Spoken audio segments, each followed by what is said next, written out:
എല്ലാവർക്കും നമസ്കാരം.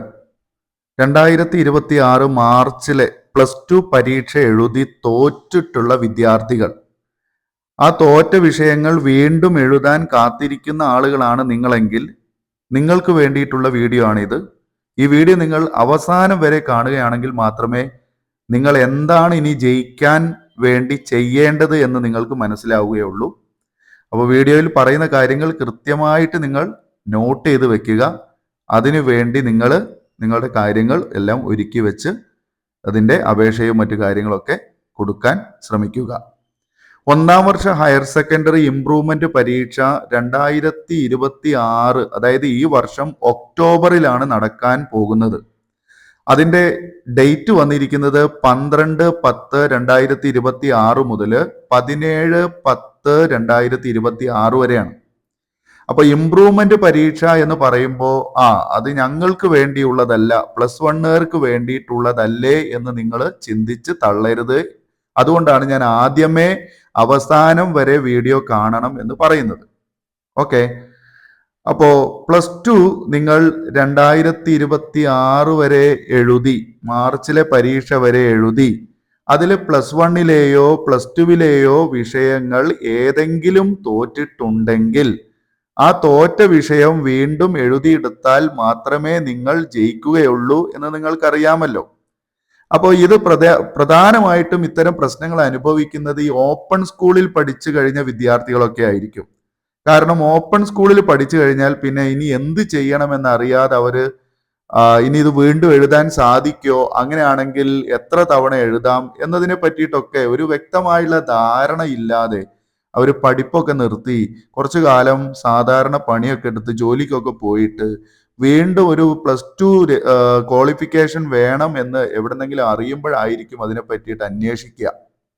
അപ്പൊ അങ്ങനെയൊക്കെ അന്വേഷിച്ച് നടക്കുന്ന, ഇനി മുതൽ എഴുതാൻ പറ്റില്ല എന്ന് കാത്തിരിക്കുന്ന അല്ലെങ്കിൽ അങ്ങനെ കരുതിയിരിക്കുന്ന കുട്ടികളൊക്കെ ഉണ്ടെങ്കിൽ അവർ ഈ വീഡിയോ കൃത്യമായിട്ട് കണ്ടോളണം. അപ്പൊ കമ്പാർട്ട്മെന്റ് വിദ്യാർത്ഥികൾ എന്നാണ് നിങ്ങളെപ്പോലുള്ള ആളുകളൊക്കെ അറിയപ്പെടുന്നത്. അതായത് 2026 വരെയോ അല്ലെങ്കിൽ അതിന് മുൻപത്തെ 25-ലോ 24-ലോ 23-ലോ 22-ലൊക്കെ പരീക്ഷ എഴുതി ഇനി കിട്ടില്ല എന്ന് വിചാരിച്ച് പഠിപ്പ് നിർത്തിപ്പോയ ആളുകൾ ഉണ്ടെങ്കിൽ നിങ്ങൾക്കിപ്പോൾ ലഭിച്ചിരിക്കുന്ന ഒരു അസാധ്യമായിട്ടുള്ള ഒരു അവസരമാണ്. അത് നിങ്ങൾ ഉപയോഗപ്പെടുത്തണം എന്നാണ് ഞാൻ നിങ്ങളോട് പറയുന്നത്.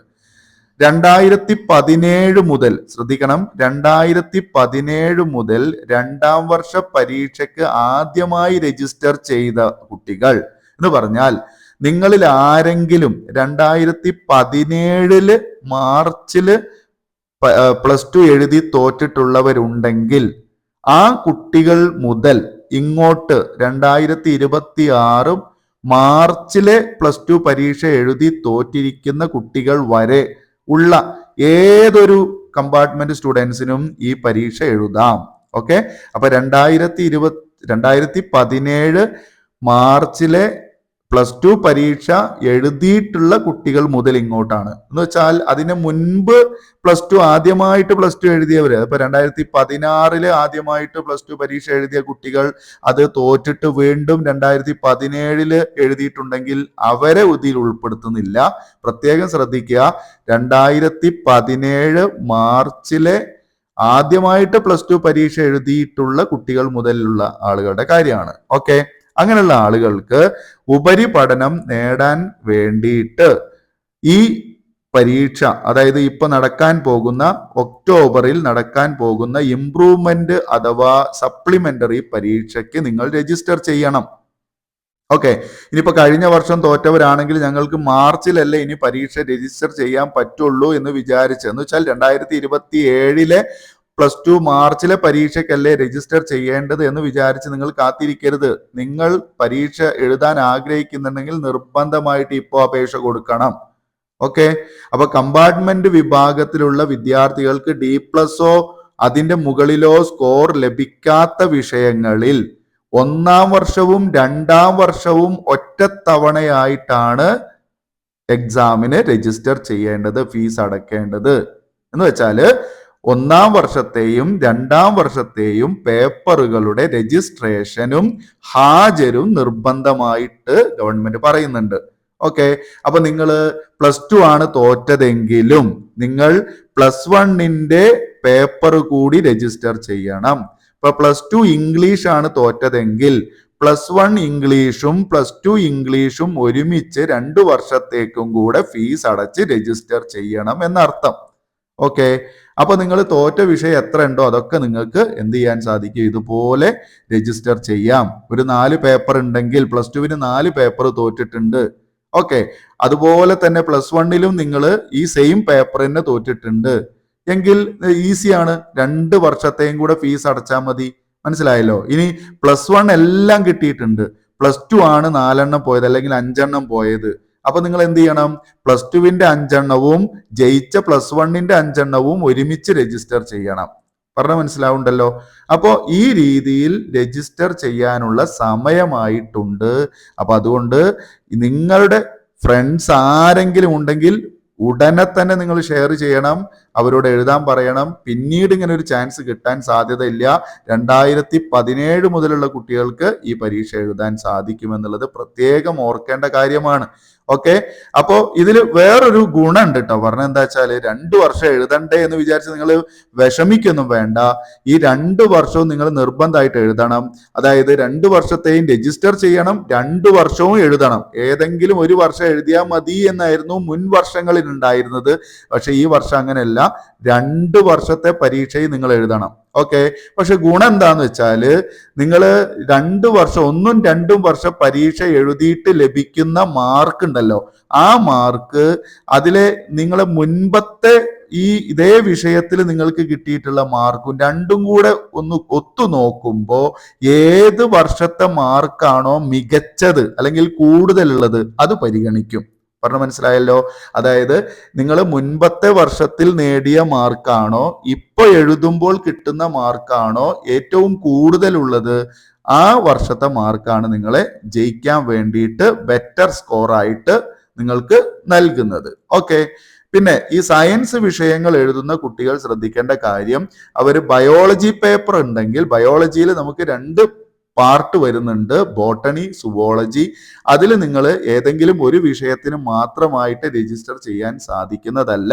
ബയോളജി എന്ന് പറയുന്ന ഒറ്റ പേപ്പറാണ്. അതുകൊണ്ട് ബോട്ടണിയും സുവോളജിയും ഒരുമിച്ച് നിങ്ങൾ അവിടെ രജിസ്റ്റർ ചെയ്യേണ്ടതായിട്ട് വരും.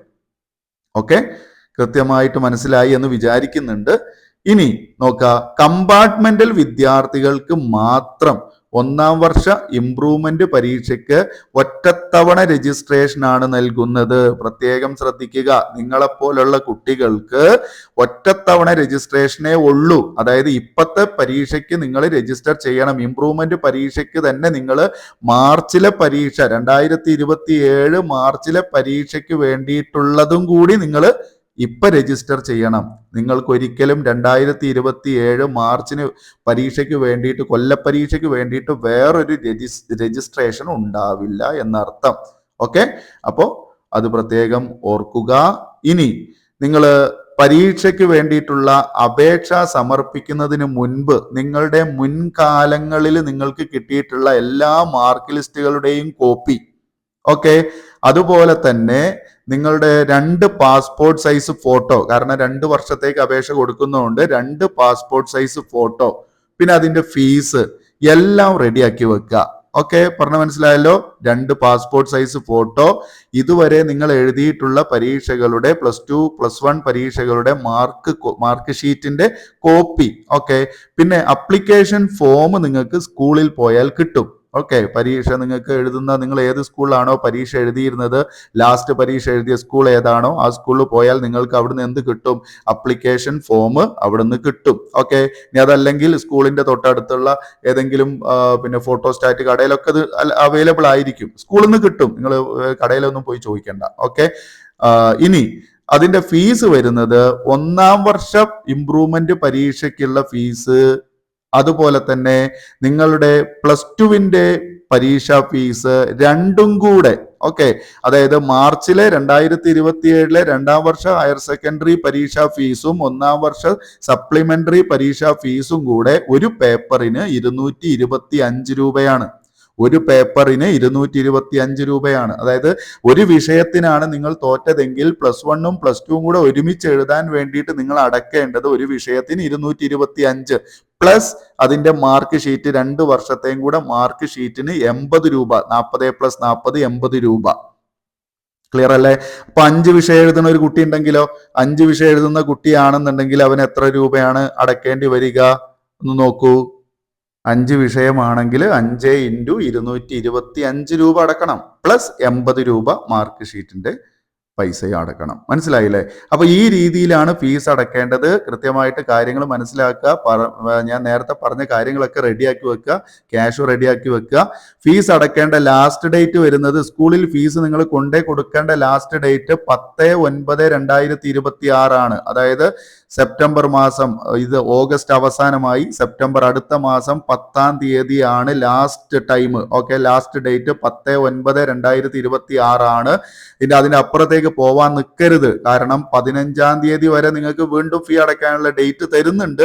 പക്ഷെ അവിടെ 600 രൂപ ഫൈൻ നിങ്ങൾ അടക്കേണ്ടി വരും. ഓക്കെ, 10-ാം തീയതിക്ക് ശേഷം നിങ്ങൾ ഫീ അടയ്ക്കുകയാണെന്നുണ്ടെങ്കിൽ 600 രൂപയാണ് നിങ്ങൾ അവിടെ ഫൈൻ കൊടുക്കേണ്ടി വരിക. അതും 15/9/2026 ക്ലോസ് ചെയ്യും. ഓക്കെ, അപ്പോൾ നിങ്ങൾ ഈ അടുത്ത മാസം തന്നെ നിങ്ങൾ അതിന് ആദ്യത്തെ 10-ാം തീയതിക്ക് കാത്തു നിൽക്കാതെ 2-ാം തീയതിയോ 3-ാം തീയതിയോ ആ ഫസ്റ്റ് വീക്ക് തന്നെ നിങ്ങൾ എന്ത് ചെയ്യുക, ഫീസ് അടക്കാൻ വേണ്ടിയിട്ടുള്ള ശ്രമം നടത്തുക. എന്തെങ്കിലും ഡൗട്ട് ഉണ്ടെങ്കിൽ നമ്മുടെ വീഡിയോയ്ക്ക് താഴെ നമ്മുടെ നമ്പർ കൊടുക്കുന്നുണ്ട്, ഡിസ്ക്രിപ്ഷൻ ബോക്സിൽ നമ്പർ ഉണ്ട്, അതെടുത്ത് വിളിക്കാം. അതല്ലെങ്കിൽ വാട്സപ്പ് മെസ്സേജ് ചെയ്യാം. ഓക്കെ, അപ്പോ ഈ പറഞ്ഞ കാര്യങ്ങളൊക്കെ കൃത്യമായിട്ട് ചെയ്യുക. നിങ്ങളുടെ എല്ലാ കമ്പാർട്ട്മെന്റൽ സുഹൃത്തുക്കൾക്കും, മീൻസ് തോറ്റ് ഇരിക്കുന്ന, പഠിക്കാൻ ഇനി കഴിയില്ലല്ലോ എന്ന് വിഷമിച്ചിരിക്കുന്ന എല്ലാ സുഹൃത്തുക്കൾക്കും, നിങ്ങളുടെ എല്ലാ ഗ്രൂപ്പുകളിലേക്കും ഈ വീഡിയോ നിങ്ങളൊന്ന് ഷെയർ ചെയ്യണമെന്ന് ഞാൻ അഭ്യർത്ഥിക്കുകയാണ്. എന്താ വെച്ചാൽ ഇത് അറിയാതെ പോയി കഴിഞ്ഞാൽ ഒരുപാട് കുട്ടികളുടെ ഭാവി നഷ്ടത്തിലാകും എന്ന് വിചാരിച്ചുകൊണ്ടാണ് ഞാനിത് പറയുന്നത്. ഓക്കെ, ഒരു വർഷം നമുക്ക് നേരത്തെ അത് എഴുതിയെടുക്കാൻ കഴിയുകയാണെങ്കിൽ കുട്ടികൾക്ക് അത്രയും സുരക്ഷിതമാവാലോ അവരുടെ ഭാവി എന്ന് വിചാരിച്ചിട്ടാണ്. ഓക്കെ ഡിയേഴ്സ്, അപ്പോൾ തീർച്ചയായിട്ടും നമ്മുടെ വീഡിയോ നിങ്ങൾക്ക് ഉപകാരപ്പെടുകയാണെങ്കിൽ ലൈക്ക് ചെയ്യാനും ഷെയർ ചെയ്യാനും സപ്പോർട്ട് ചെയ്യാനും മറക്കരുത്. ആദ്യമായിട്ട് കാണുന്നവരുണ്ടെങ്കിൽ ഒന്ന് സബ്സ്ക്രൈബ് ചെയ്യുക. തുടർന്നുള്ള വീഡിയോയ്ക്ക് വേണ്ടി കാത്തിരിക്കുക. നിങ്ങളുടെ എക്സാം ടൈം ടേബിൾ തീർച്ചയായിട്ടും അടുത്ത വീഡിയോയിൽ ഞാൻ ഉൾപ്പെടുത്തുന്നതായിരിക്കും. Thank you so much for watching. By.